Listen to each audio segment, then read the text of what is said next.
Hello friends, Tally Prime की series में आपका स्वागत है। मेरा नाम है वीरेंद्र सिंह। पिछले सेशन में हमने देखा किस प्रकार से हम अपनी सेल को रिकॉर्ड कर सकते हैं। आइए इस सेशन में बात करते हैं किस प्रकार से हम गेटवे ऑफ टैली में जाकर डे बुक की इन्फॉर्मेशन ले सकते हैं। हालांकि मुझे अभी सेल की एंट्रीज़ या बाकी बेसिक एंट्रीज़ करनी है, लेकिन ये इंपॉर्टेंट टॉपिक इसलिए मैं बीच में लेके आया हूँ क्योंकि मुझे कोई भी वाउचर एंटर करते वक्त, जैसे स्पेशली सेल और परचेज करते वक्त, हमें कुछ इन्फॉर्मेशन को जानना ज़रूरी रहता है।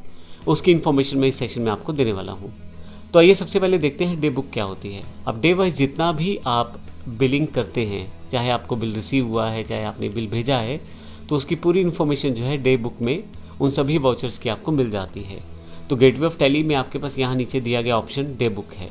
अगर आप गेटवे ऑफ टैली में देखें तो कुछ मेन्यू आइटम्स में, जैसे कि अल्टर, क्रिएट, चार्ट, अब इनमें कुछ करैक्टर जो हैं वो कैपिटल हैं, जैसे सी कैपिटल है, ए कैपिटल है, एच कैपिटल है, यहाँ वी कैपिटल है, यहाँ के कैपिटल है। तो डे बुक में जाने के लिए आप के का इस्तेमाल करें, यानी कि इसका शॉर्टकट की के लेटर है। इसी तरह से वाउचर में जाने के लिए आप वी लेटर का प्रयोग करें। तो अगर मैं यहाँ के का प्रयोग करूँगा तो डे बुक डायरेक्टली मैं यहाँ आ जाऊँगा। मैं एस्केप कर देता हूँ और डे बुक पर जाने के लिए मैं क्लिक भी कर सकता हूँ। तो इसका मतलब ये हुआ, जो ये करैक्टर स्पेशल करैक्टर्स हैं जिनको ब्लू कलर से दिखाया गया है, ये करैक्टर असल में शॉर्टकट कीज़ हैं जो कि अल्फ़ाबेट में कैपिटल दिखाई गई हैं, और इनको दबा के आप डायरेक्टली उस ऑप्शन को खोल सकते हैं। जैसे आप नीचे की तरफ देखें तो बैलेंस शीट में बी है, प्रॉफिट एंड लॉस में पी है, स्टॉक समरी में एस है, इस तरह से रेशियो एनालिसिस में आर है और डिस्प्ले मोर रिपोर्ट्स में डी है। मुझे यहाँ पे अभी डे बुक में जाना है तो के दबा सकता हूँ। अगर आप टेली प्राइम से बाहर जाना चाहते हैं तो क्यू यानी कि क्विट कर सकते हैं, या आप एस्केप की का भी प्रयोग कर सकते हैं, जो आपके कीबोर्ड में सबसे पहला की होता है एस्केप की। तो आइए अब देखते हैं, डे बुक को ओपन करते हैं इसे।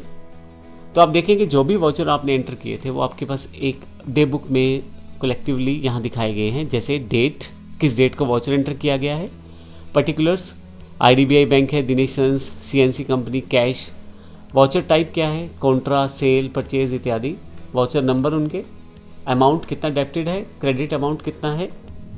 तो आपके पास एक साथ ही सभी वाउचर की डिटेल, उस पर्टिकुलर डे पे कितने वाउचर आपके पास आपने काटे हैं, वो सारी टैली में जितने भी वाउचर आपने उस पर्टिकुलर डेट को काटे हैं उसकी इन्फॉर्मेशन आपको यहाँ पे मिल जाती है। राइट हैंड साइड पे कुछ बटन दिए गए हैं, जैसे आप डेट चेंज करना चाहें तो F2 से डेट चेंज कर सकते हैं, तो उस पर्टिकुलर डेट के आपको वाउचर दिखाएगा। अगर आप एक से अधिक कंपनीज़ का प्रयोग कर रहे हैं तो आप कंपनी चेंज कर सकते हैं, उस केस में आप पर्टिकुलर दूसरी कंपनी में जाकर उसके वाउचर देख सकते हैं। वाउचर टाइप आप चेंज कर सकते हैं, जैसे कि मैं सिर्फ कॉन्ट्रा वाउचर देखना चाहता हूँ उस पर्टिकुलर डेट पे, तो मैं कॉन्ट्रा सेलेक्ट कर लेता हूँ, तो कॉन्ट्रा के ही वाउचर मुझे दिखाए गए हैं। फिर से मैं यहाँ से ऑल आइटम्स पे जाऊँ तो सारे वाउचर्स में देख सकता हूँ। आप चाहें तो बेसिस ऑफ वैल्यूज़ के थ्रू भी आप अपनी एंट्रीज़ को कर सकते हैं, जैसे कि यहाँ पे आप अकाउंटिंग एंट्रीज़ को लेना चाहते हैं, ऑल वाउचर्स, इन्वेंट्री एंट्रीज़ को, तो इनको भी आप यहाँ से सिलेक्ट कर सकते हैं। मैं यहाँ से एस्केप करके वापस बाहर आ जाता हूँ। तो ये बेसिक इन्फॉर्मेशन जो हम डे बुक में देख पा रहे हैं उसमें आपके पास डे वाइज, यानी कि 1 अप्रैल को जितने भी वाउचर कटे हैं उनकी इन्फॉर्मेशन यहाँ डेबिट क्रेडिट दोनों तरफ से दिखाई गई है। मैं किसी पुराने वाउचर पे जाना चाहता हूँ, तो जैसे दिनेश सन्स का ये मुझे सेल्स का वाउचर खोलना है, मैं एंटर कर देता हूँ तो मेरे पास उस वाउचर की इन्फॉर्मेशन आ जाएगी। अब देखेंगे तो यहाँ पे क्रिएशन स्क्रीन की जगह अकाउंटिंग वाउचर अल्ट्रेशन स्क्रीन आ गया है। यानी कि पहले जब आप वाउचर क्रिएट करते हैं तो वहाँ पे क्रिएशन स्क्रीन आता है, यानी कि वो वाउचर नया बना रहे होते हैं, लेकिन अब की बार जो आया है वो अल्ट्रेशन, यानी कि पहले से बने हुए वाउचर में अब आप चेंज कर सकते हैं। तो यहाँ पे अगर मैं चेंजेस करना शुरू करूँ तो केवल एंटर करना है। तो यहाँ से एंटर करते हुए मैं सारी इन्फॉर्मेशन को फिर से दोबारा चेक करके फीड कर सकता हूँ। यहाँ पे एक नया ऑप्शन मेरे पास है, हालांकि इसका डे वाइज जो हमारे पास बुक है उससे लेना देना नहीं है, ये एक अलग ऑप्शन है, बिल वाइज डिटेल्स। तो कई सारे स्टूडेंट्स इस जगह जाके कंफ्यूज हो जाते हैं, बिल वाइज डिटेल कहाँ और क्यों आता है। तो बिल वाइज डिटेल ऑप्शन आपके पास तब इनेबल हो जाएगा अगर आपने दिनेश एंड सन यानी कि पार्टी की लेजर में जाके आपने बिल वाइज डिटेल्स को यस किया हुआ है। तो यहाँ अगर आप इस ऑप्शन को नहीं चाहते, जैसे कि मेरे पास पिछला बिल जब मैंने सेल का बनाया था, यानी कि सेल वाउचर मैंने जब बनाया था, वहाँ पे ये ऑप्शन नहीं आया था, जबकि अल्ट्रेशन स्क्रीन में आ रहा है। वो उसका वजह ये है कि मैंने इस ऑप्शन को, बिल वाइज डिटेल ऑप्शन को दिनेश एंड सन्स में जाके ऑन कर लिया है। अगर मैं वहाँ जाके फिर से ऑफ कर दूंगा तो ये ऑप्शन मेरे पास नहीं आएगा। तो बिल वाइज डिटेल ऑप्शन हर बार आपके वाउचर काटने पे आएगा पार्टी के साथ एंट्री करते वक्त, जब भी आप सेल या परचेज़ की एंट्री कर रहे हैं। तो ऐसे केस में आप इसे अगर इनेबल करना चाहते हैं तो फिर से दिनेश एंड सन्स लेजर्स में जाना पड़ेगा और वहाँ अल्ट्रेशन स्क्रीन पे इसे नो करना है बिल वाइज डिटेल को, और अगर आप इसे रखना चाहते हैं तो यस करें। तो आइए देखते हैं इसे पहले कैसे रख सकते हैं हम लोग। तो मैं यहाँ से एस्केप करता हूँ और यहाँ वाउचर पे मुझे कोई चेंज नहीं करना, इसलिए मैं वापस आ जाता हूँ और यहाँ पे अल्टर पे आ जाता हूँ, यहाँ से मैं लेज़र पे, और यहाँ मेरे पास दिनेश एंड सन्स का लेज़र अवेलेबल है। मैं ओपन कर लेता हूँ तो आप देखिए यहाँ maintain balances bill bye bill मैंने यहाँ यस कर दिया है, जबकि जब मैंने लेज़र बनाया था तब मैंने इसे नो किया था। ये केवल समझाने के लिए मैंने यस किया है। अगर मैं इसे नो कर देता हूँ यहाँ पे और फिर से एंटर करके मैं इसे वापस आ जाता हूँ, और अब अगर मैं चाहे डे बुक से पुराना वाउचर चेंज करूँ या वाउचर पे जाके नया वाउचर इशू करूँ, जैसे कि एग्जांपल यहाँ पे मैं नया वाउचर इशू करता हूँ, तो अब आप देखेंगे कि जब मैं नया वाउचर इशू करूँगा तो यहाँ पे उसकी कोई भी डिटेल मांगी नहीं जाएगी। मैं एक जनरल वाउचर एंटर करने जा रहा हूँ तो आप देखेंगे एक्सेप्ट तक आ गया है, हालांकि मैंने इस वाउचर को एंटर नहीं किया है, लेकिन कोई भी डिटेल नहीं मांगी गई है जो कि बिल वाइज रिलेटेड हो। मैं वापस एस्केप कर देता हूँ, फिर से मैं यहाँ अल्टर पे आ जाता हूँ, लेज़र पे आ जाता हूँ और दिनेश एंड सन्स पे आ जाता हूँ। अब की बार मैं देखना चाहता हूँ कि अगर मैं यस कर दूँ तो कब कैसे आएगा। तो मैं यहाँ एंटर करता हूँ फिर से सारी इन्फॉर्मेशन। मैंने दिनेश एंड सन्स के लेज़र में जाके, जो कि हमारे डेटर्स हैं, वहाँ पे maintain balances bill bye bill को यस कर दिया है।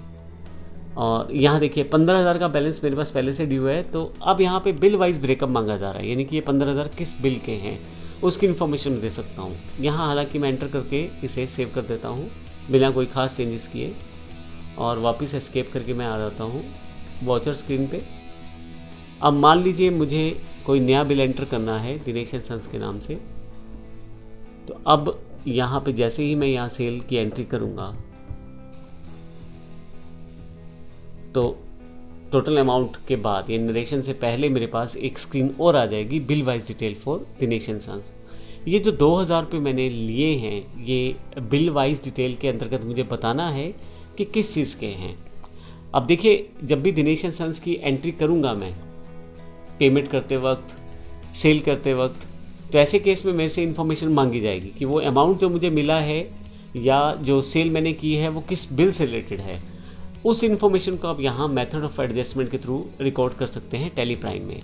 अगर आप एडवांस सेलेक्ट करते हैं तो ऐसे केस में, अभी मैं सेल वाले ऑप्शन में हूँ, लेकिन अगर एडवांस सेलेक्ट करते हैं तो किसी सेल्स ऑर्डर के लिए आप 2,000 रुपये एडवांस ले रहे हैं। अगर आप अगेंस्ट रेफरेंस करते हैं तो इसका अर्थ ये हो सकता है कि आपने पहले कोई बिल लिया था या बिल काटा था, तो ऐसे केस में आप उसके प्रति आप इस अमाउंट को सेटल करना चाह रहे हैं। न्यू रेफरेंस, एक नया बिल आप जनरेट करना चाह रहे हैं, जैसे मैं इस केस में एक नया सेल्स वाउचर मैं एंटर करना चाह रहा हूं, तो ऐसे केस में ये एक नया रेफरेंस से रिलेटेड है। और ऑन अकाउंट का मतलब है कि अभी मेरे पास बिल वाइज डिटेल अवेलेबल नहीं है, लेकिन मैं जो टोटल अमाउंट, जैसे इसका टोटल अमाउंट मान लीजिए 15,000 रुपये है, तो उसमें 2,000 रुपये को एडजस्ट करना चाहता हूँ, यानी कि जिसमें बिल वाइज डिटेल पूरी तरह से अवेलेबल नहीं है, कुछ पिछला बैलेंस है, कुछ नया बैलेंस है, कुछ अमाउंट बिल वाइज नहीं दी गई है, तो कभी आधी बैलेंस दिया गया, कभी पूरा बैलेंस दिया गया, तो ऐसे केसेस में ऑन अकाउंट से मैं उस टोटल अकाउंट को सेटल कर सकता हूँ। लेकिन अभी जो हमारा मोटो है ये है कि केवल मैं समझाना चाह रहा था कि बिल वाइज डिटेल ऑप्शन आपके पास कहाँ से इनेबल डिसेबल होने वाला है। आने वाले समय में बाकी ट्रांजैक्शन के साथ हम इसे प्रॉपर रूप में एक अलग सेशन में समझेंगे, इसका प्रॉपर यूज़ क्या है। और बताने का रीज़न ये है कि कई बार ये स्क्रीन्स आपके पास टैली में डिफ़ॉल्ट रूप से ओपन रहती हैं या आ जाती हैं, तो ऐसे केस में आपके पास एंट्री करना मुश्किल हो जाता है और समझ नहीं आता वो एंट्री में इतनी सारी ऑप्शंस क्यों हैं। तो अभी मैंने बिल वाइज डिटेल ऑप्शन को यहाँ पे छोड़ दिया है, केवल मैंने ब्रीफ इंट्रोडक्शन दिया है और आने वाले सेशन में हम इसे अच्छी तरह से समझेंगे। अब तो मैं इसे एस्केप कर देता हूँ। आने वाले वाउचर्स में जब दिनेश एंड सन्स की एंट्री करूँ ये ना आए मेरे पास, तो इसके लिए मैं लेज़र अल्टर करके मैं इसको चेंज कर देता हूँ। देखिए, इस वाउचर को एंटर नहीं करना तो मैं एस्केप करके वापस आ जाता हूँ, फिर से अल्टर, और यहाँ पे मेरे पास लेज़र पे जाना है मुझे, दिनेश एंड सन्स के लेज़र पे, और फाइनली मुझे यहाँ पे maintain bills balances bill bye bill को नो करना है और फिर से मुझे इसे सेव कर देना है। तो अब की बार जब मैं एंट्री करूँगा तो दिनेश एंड सन्स से रिलेटेड एंट्रीज़ में मेरे पास बिल वाइज डिटेल की इन्फॉर्मेशन नहीं मांगी जाएगी।